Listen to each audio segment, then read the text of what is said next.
I don't need your apology. I need you out of my store. Theodora Mensah said it without looking up. She was reviewing a shipment manifest, pen moving across paper, voice flat and final as a door slamming shut.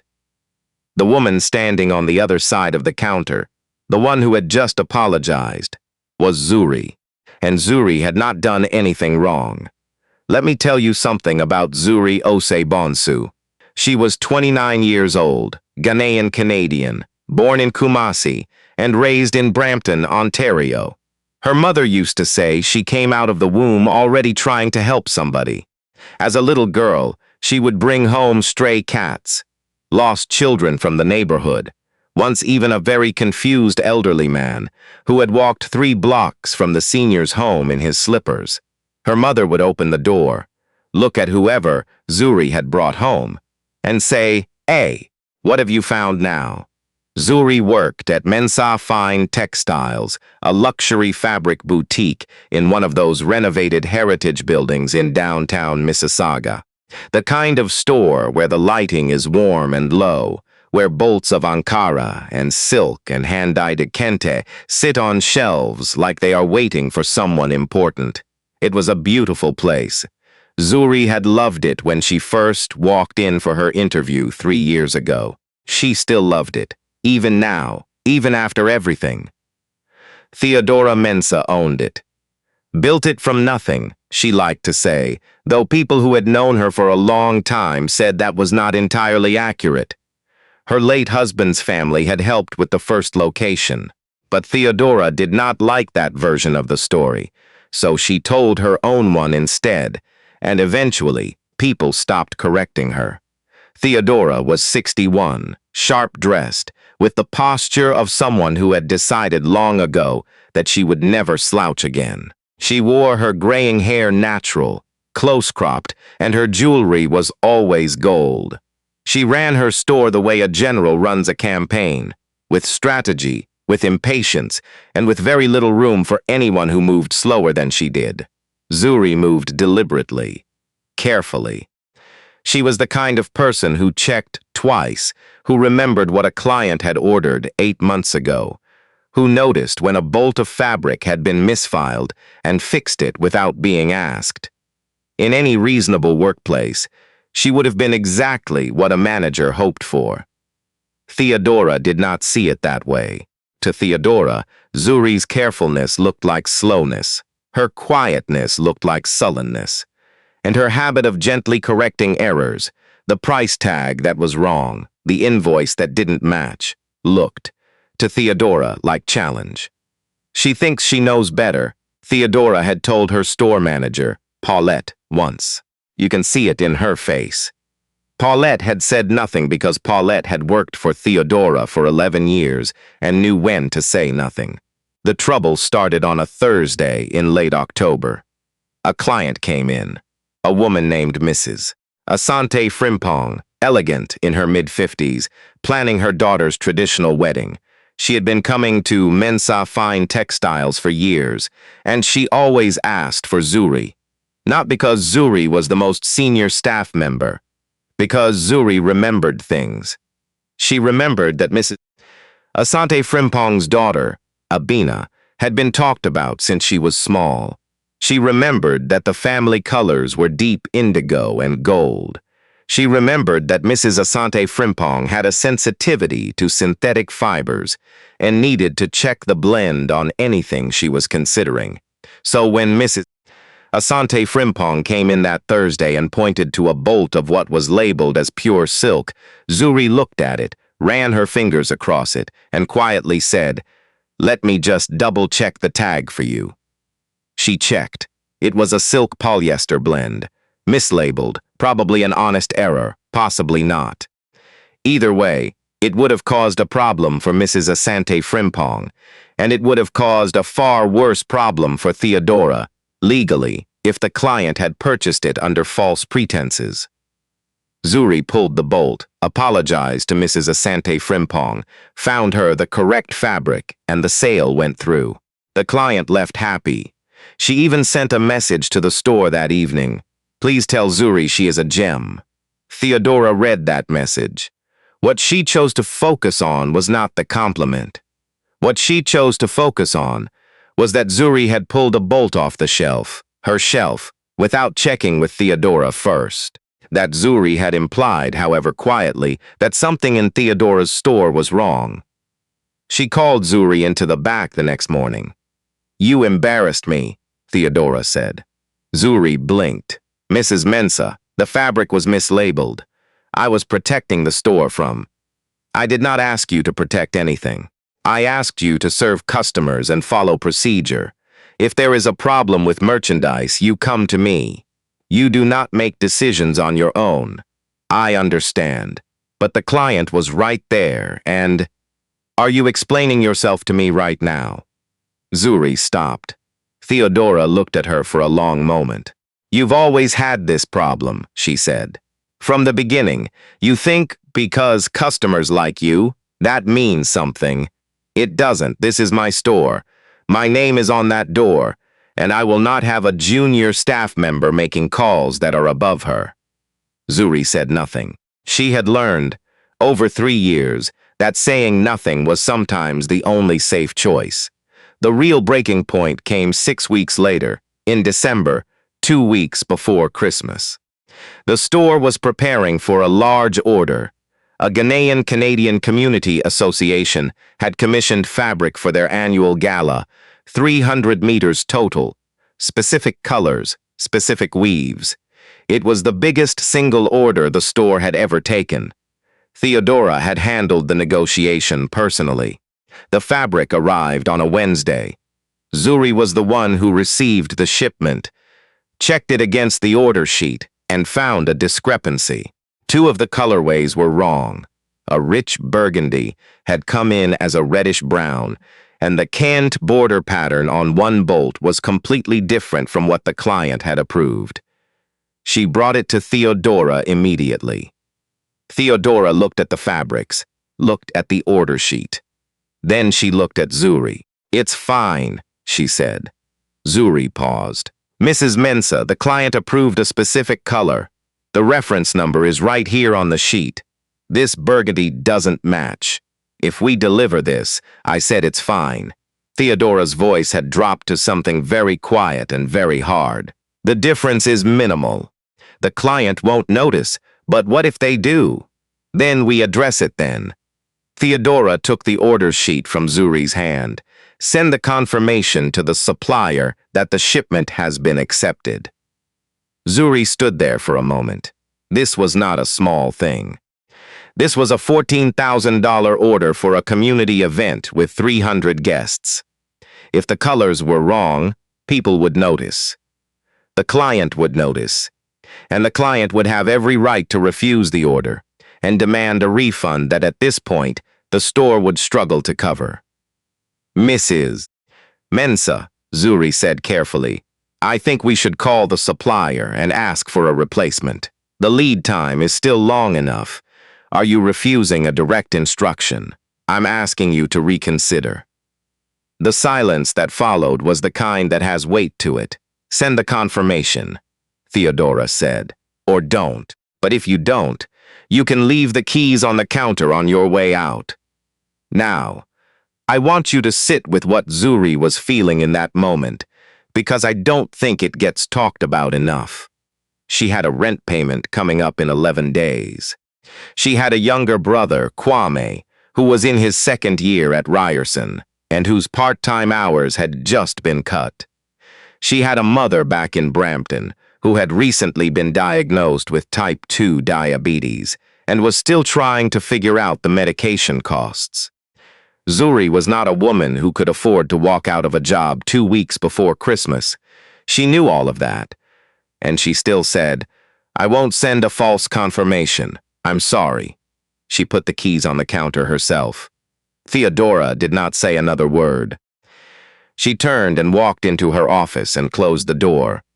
And Zuri collected her coat and her bag and walked out into a December afternoon in Mississauga, where the sky was the color of old dishwater, and a light snow was just beginning to fall.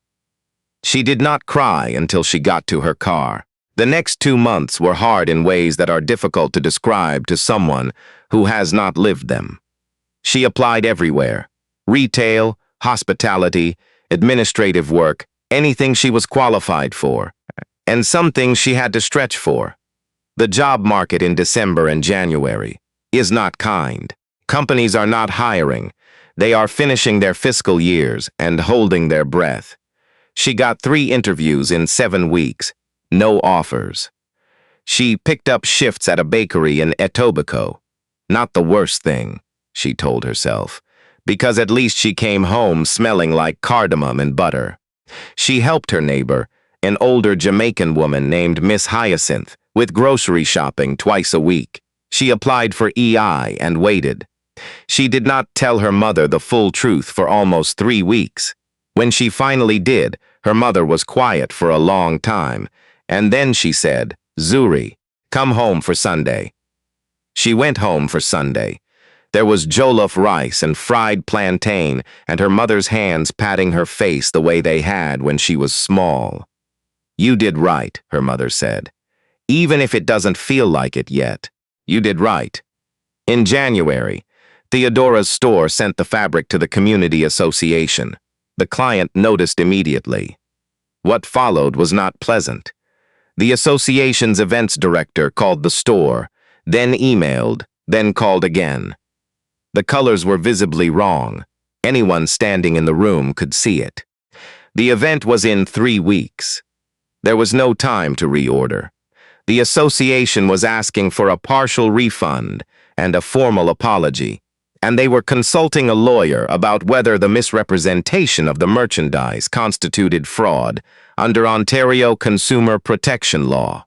The supplier, when contacted, confirmed that Mensah Fine Textiles had signed off on accepting the shipment. Theodora's signature was on the confirmation form, the one Zuri had refused to sign. Theodora was now dealing with a threatened lawsuit, a supplier dispute, and the very real possibility that the Community Association, one of the most well-connected Ghanaian-Canadian organizations in the GTA, was going to tell every member, every family, every contact they had, exactly what had happened. In a niche market built entirely on reputation, that was not nothing. That was everything. Her store manager Paulette called Zuri on a Tuesday in February. "She wants to talk to you," Paulette said. Zuri was quiet for a moment. About what? She needs someone who knows the supplier files, someone who knows the order history, someone the client might actually be willing to deal with, because right now they won't deal with Theodora directly. A pause. "She's asking for your help, Zuri." Zuri sat with her phone for a long moment after the call ended. Her brother texted that evening, "How did the bakery shift go?"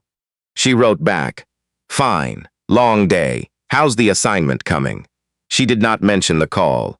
That night she could not sleep. She lay in the dark and thought about what her mother had said. "You did right." And then she thought about the community association, about 300 people who were going to walk into a gala in the wrong colors because 2 women had a power struggle that had nothing to do with them. She thought about whether she owed Theodora anything. She decided she did not. Then she thought about whether she owed the community anything. And that was a different question entirely. If you've been watching this channel for a while, you know we don't believe in doing good because it benefits you. We believe in doing good because of who you are. Those are 2 very different things. Stay with me. Zuri called Paulette the next morning. "Tell her I'll come in," she said. "But I need to speak to the client myself, directly. Not as Mrs. Mensah's representative, as myself." Paulette passed this on. Theodora agreed. She was not in a position to disagree. Zuri drove to the store on a Thursday morning. Theodora was there when she arrived, standing near the counter, and for a moment neither of them said anything. Theodora looked different than Zuri remembered. Not smaller, exactly, but somehow less certain of her own edges. "I appreciate you coming," Theodora said. Zuri nodded. She did not say of course or no problem, or any of the soft things people say to make uncomfortable moments easier. She said, "Where are the supplier files?" She spent 4 hours at the store. She went through the original order documentation, found the approved color references, traced the exact chain of the mislabeling, and put together a clear written account of what had happened and when. She drafted a letter to the community association that was honest, genuinely honest, not the careful corporate kind of honest, and that acknowledged the error clearly and without deflection. She handed it to Paulette before she left. Theodora found her at the door. "Zuri." She stopped. Something moved across her face. Not quite shame, but something adjacent to it. The cousin of shame. "I want you to know that I understand, that you were right, about the fabric, about the confirmation. I should have listened." Zuri looked at her. "I know," she said, not unkindly, just clearly. "I'm going to need someone who knows these files going forward. Paulette is good, but she doesn't have your eye for this. I'd like to offer you your position back, with a raise, full-time, senior inventory role." Zuri was quiet for a moment. She thought about her mother's hands on her face. She thought about the bakery shifts that smelled like cardamom. She thought about Kwame's tuition and her rent and the months that had been genuinely hard in ways she would not forget. And she thought about what it meant to go back. "I need to think about it," she said. Theodora nodded. She had expected, perhaps, something more immediate, a yes, or at least a softening. But Zuri picked up her coat, and she walked out into a February afternoon where the snow had been pushed into gray ridges along the curb, and the sky was pale and clean. She sat in her car for a few minutes. She thought, "I don't owe her forgiveness as a gift to her, but I can offer it as something I choose for myself." She thought, "There are people at that store I actually care about. Paulette, the clients, the work itself." She thought, "Going back doesn't mean what she did was okay. It means I'm choosing who I want to be on the other side of this." She picked up her phone. "Paulette," she said when it was answered, "tell her yes. But I'll need it in writing by Friday, and I want a meeting with the association representative present at my return. I want to be the one to close this properly." The gala happened in March.